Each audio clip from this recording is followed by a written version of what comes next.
I thought it would be good for me to post videos every now and then as we're heading to this upcoming conference at Catholic U that is called Redefining Classics, Celebrating the Diversity in the Classical Tradition. I can't tell you how hard it was to even settle on that title. I think the title changed at least 3 or 4 times. But I would like to explain to you why I chose that title. It's my hope that people will watch this video, share this video, help articulate my heart. I feel like leading up to this conference, I have had a pretty consistent message, one that was resistant to become political or even racial for that matter, outside of just sharing history. All of my work has pointed to creating a bridge, using the classical tradition as a way to bring us together because it connects to all of our ancestral stories. And when I study the ancient world, I see how all the different cultures and ethnicities and continents intersect there in ancient Greece and Rome. And that is a part of our story, how we've shared wisdom with one another. And through that sharing of wisdom, the classical tradition was born.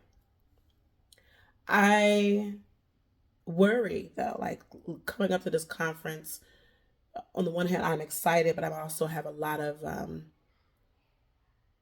anxiety about the conference because I recognize how difficult it is to have this conversation on both sides. I'm catching it on both sides. And let me explain. When I came up with that title, Redefining Classics, there are some who thought I'm trying to somehow change classics. But I need everyone who has been following me. Everyone's been following me pretty good for quite a few years, several years.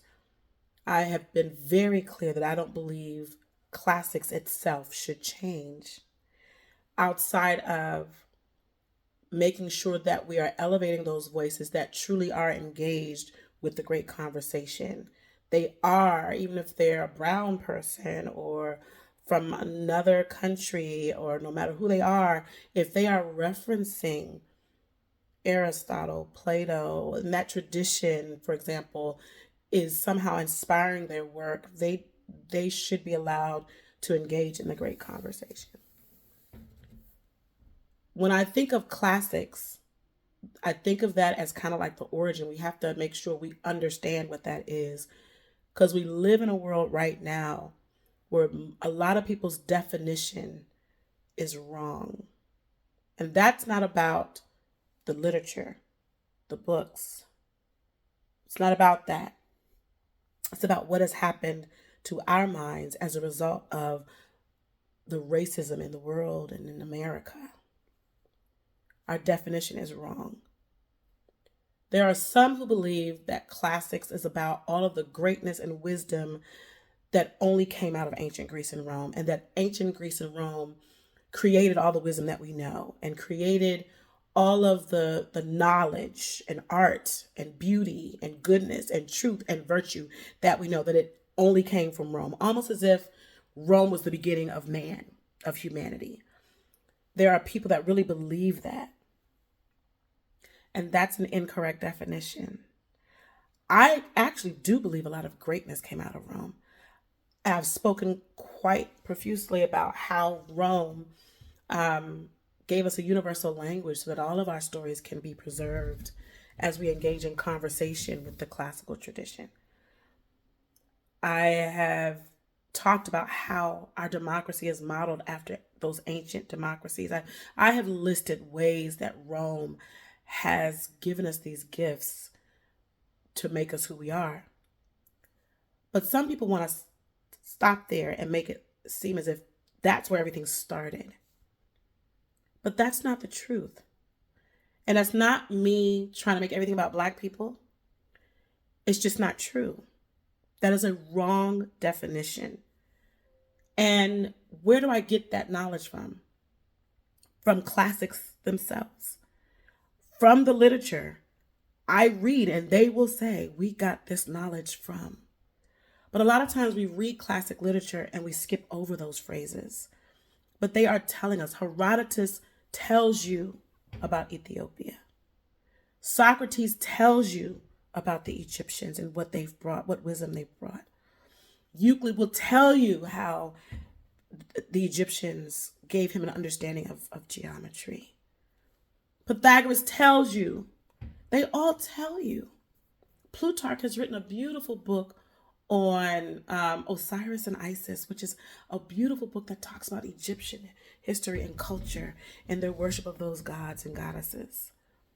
But he understands that the beauty of stories and mythology doesn't just come from his people. The reason Herodotus traveled from continent to continent to write the histories is because he understood that greatness did not just come from Greece. It didn't. And we need to have that conversation and not be afraid to have that conversation. So if you're a person who thinks that we shouldn't talk too much about Africa and the Middle East, that's not really about the classical tradition, that's wrong. We have to get a new definition. We have to reclaim the original definition, because that's not true. Ancient Africa, ancient Middle East is such a part of the classical tradition. And if you are thinking that to talk about those things is somehow messing up classics, you have a wrong definition. Then I've seen others who say, well, why do you have to have a title that talks about diversity or that just kind of opens it up to all people? Why can't it just be about Africa, Black people? And as much as I love my people and my heritage, the work that I'm doing doesn't center my people. And I know that I may lose people when I say that, but I feel like I've always been clear about that. I know that my views on that have even sometimes alienated my community from me. But just like I have been offended by the way many times white people center themselves in this human story, I dare not make the same mistake. We all are the center of this story. As human beings, all of our stories interconnected are at the center. This conference is not just for Black people. It's not just about Black people. If we teach our children only about their race, it limits their worldview. There's no way they can be world citizens. We limit ourselves as adults.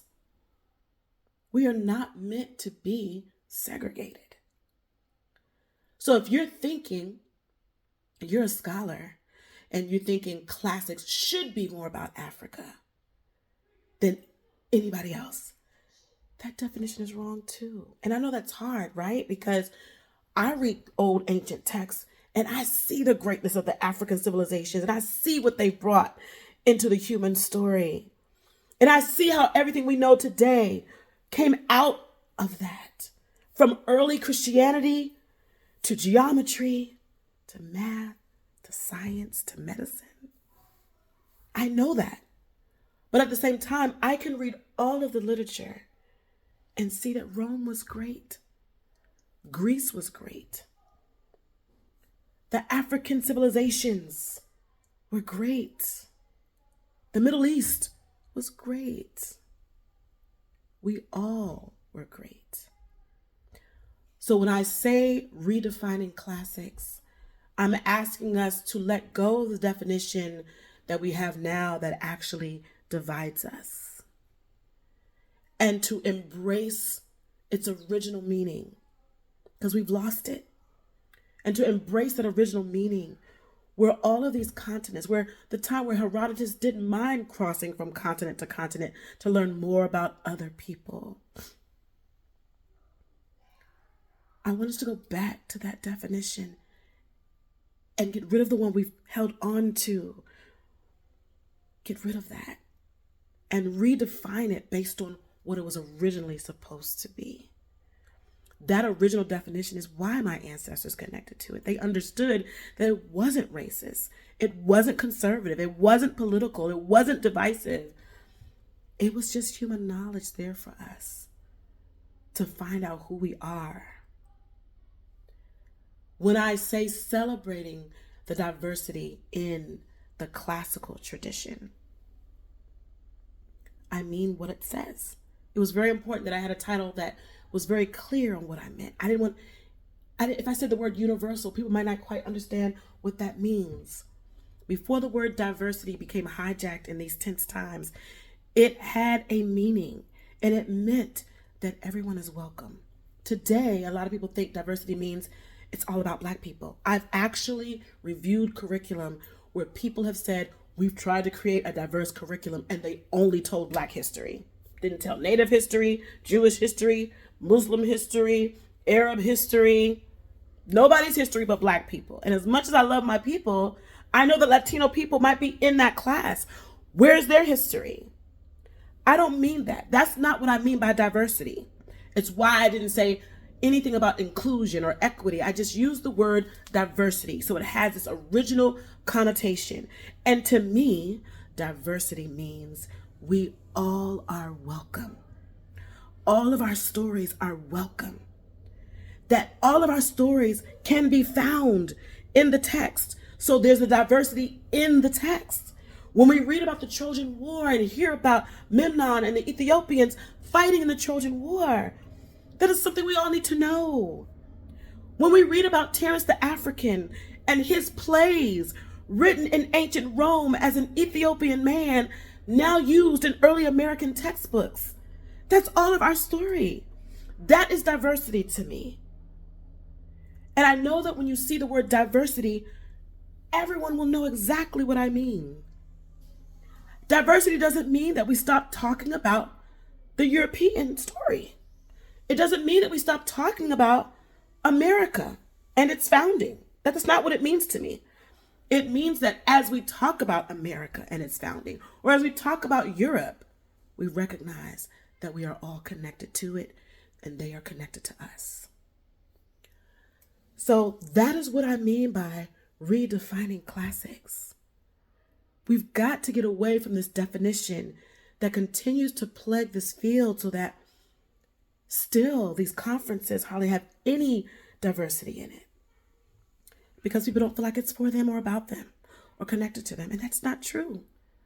We got to get rid of this definition that is causing my community and other communities of color to miss out on such a rich education because they have believed the definition that this is not for them.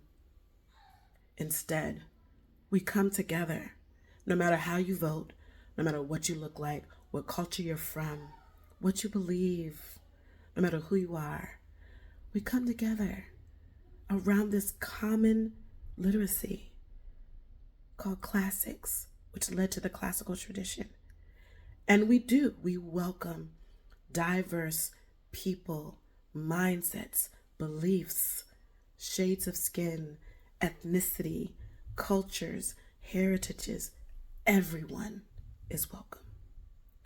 And I hope you feel welcome. I hope when you see my list of speakers, every message that is posted in conjunction with this, even me having it at Catholic University, was intentional. Because I have found that at Catholic University, they have places where you learn about the ancient African civilizations and its connection to Christianity. You learn about a lot of diversity in these historical conversations. I feel like the word Catholic, which just means universal, and in the Christian world, it means universal church. But this is not a religious conference. It's a conference that welcomes all of us to come together to show the world that classics truly is for everyone. And if your definition does not believe that, you need a new definition. I hope you understand my heart. I will continue to post these messages leading up to the conference. And my hope and my prayer, if anyone thinks that there's an agenda behind this, that this is done from a heart of division or unkindness, that is not my heart. My heart is truly to bring us together. And I hope you will join me.